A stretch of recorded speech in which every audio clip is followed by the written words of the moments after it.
Bryant by presenting the solution. And he could come ask me about it later. All right, so this is the integral that we've actually got to solve. This thing here is just a constant. All right, so I'm just integrating dx prime over x prime squared plus r squared to the 3/2. And you do that if you really want to do it by trigonometric substitution. But if now you're in junior level physics, you just look it up in Chows. Okay. And so when you look that up in Chows, you end up with this. Does it involve sines of arctans? No. You end up with this. Oh, let me write this out. Lambda. Oops. Lambda. Yes, that's good. L over r times r squared plus L squared over 4 to the 1/2. Okay? Then we can ask whether that makes sense or not. And the first question you should ask is, if you get really, really, really far away, and you look back on that charge distribution over there, it's sort of like a point charge. Okay? You could crush it. I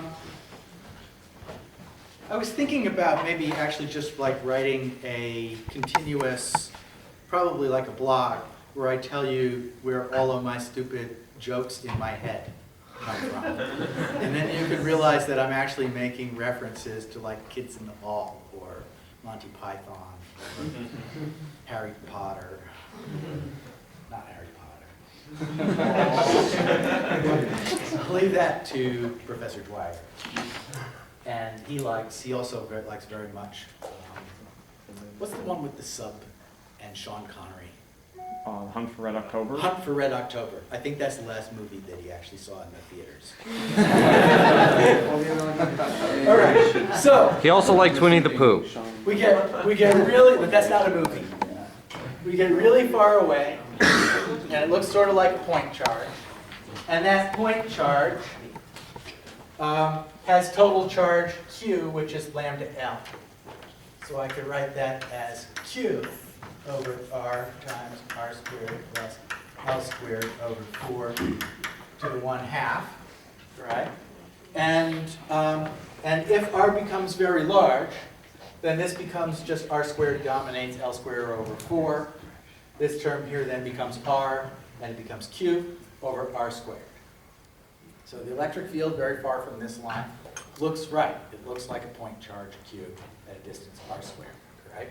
And then there's a correction to it, which makes the effective field smaller than it would have been, right? Because I'm adding a term on the bottom here. And all of that leads to us to think, okay, maybe we got it right.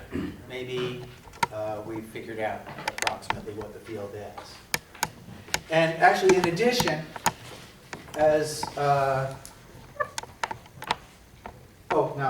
me leave it at that. And what I have forgotten to put in here is the direction, k, which comes out of this, which means that the field just points out from that positive point charge there.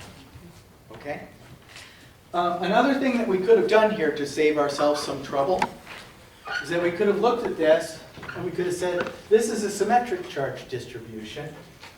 And if I pick a point over here with charge dq, I can find, let me call prime. I can find another point over here with charge dq prime that's equal and opposite in position. And so the field from this point will point that way. The field from this point will point that way. And the sum of the two is going to cancel in the x direction. So I only have to calculate the field in the z direction. Okay? And because of what I chose for my axes, I can ignore the y direction. But what we originally wrote out here in terms of Cartesian coordinates would have been equally easy, let's say, once you look up your integrals, to solve for the field off of the center of the line.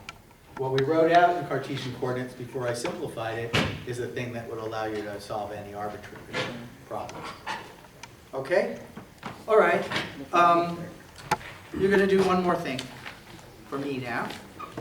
Another, let me think about this. Another example, actually, and then we'll break. Or we'll break while you're doing this example. And find the electric field, the distance z, out from the axis of a uniform ring of charge of radius r, which is what I have shown here.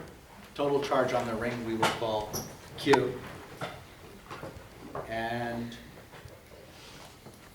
you're going to be solving, there's my charge distribution, some distance z out.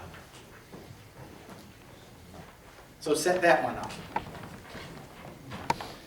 And X the camera. Right. And